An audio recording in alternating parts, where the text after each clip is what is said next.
This is a highlight of missing a trade, not trying to regret it, and putting yourself in the proper mental, um, proper mindset. I was bearish in this particular session, allowing it to go up after the open, which it did.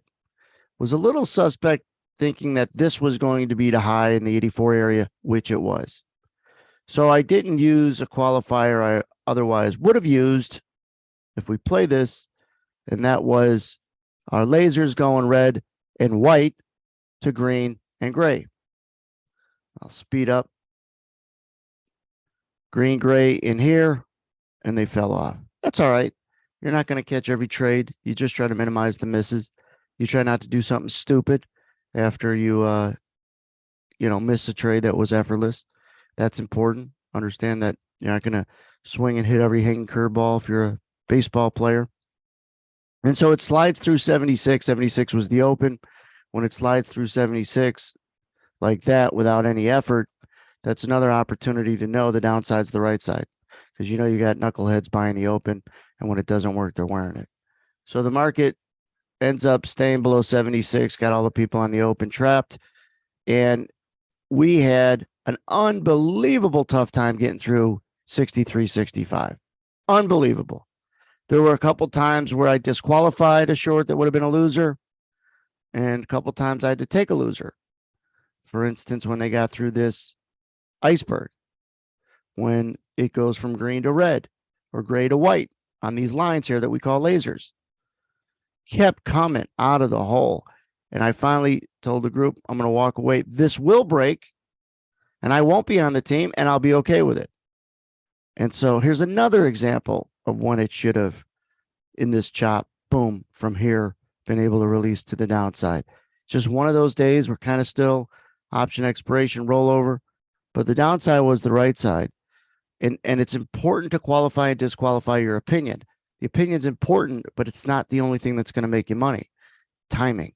Here was a nice head fake. Boom, it comes in and then comes back up. Another difficult moment to get short or stay short. Shouldn't have stayed short when it comes back up like that. But you could tell, see this base really forming down in here? So it's pretty clear. Now we get another green and gray, and it releases.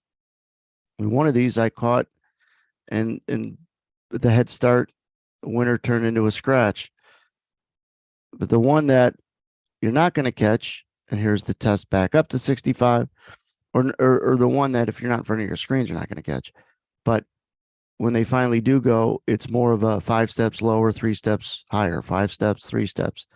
And that's what the breakout looked like, kind of crappy. All right, until it started getting, people just doing stupid stuff and fading a market that's weak. And that was what's important of any good group. First, to stay off the wrong side, disqualify trades. But so if you don't get on the right side, staying off the wrong side, saving money is like making money. But you just keep going and saying, you're going to get, you're going to get, like, before you get, let's say, this move right here. See this move right there, which is this guy right there. Let's like take it back and say, well, what do you see before that? Do you see the laser switch from red to green? Boom, it does. Red, green. Longs coming in. You got more sellers than buyers. Bam, goes lower. Now let's back it up again. Why am I backing it up again? Because look at the flip right here. Let me pause it. You want too many shorts? Boom. Too many longs, green. And then look at this chaser. Let me back it up. The chaser had more buyers than sellers. Look, more buyers, 1,600 to 1,400 sellers. Let me play it. Just watch these two numbers down here. Boom, they flipped. So when you flip, there's where they flipped, right there, before they stepped on it. Green laser, gray laser, and you're getting the tell that the downside's the right side.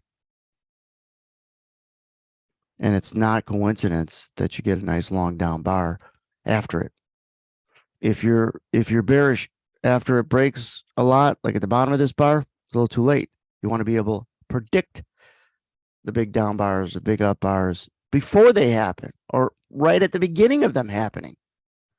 Or else you're just telling someone it's going to rain after you're wet.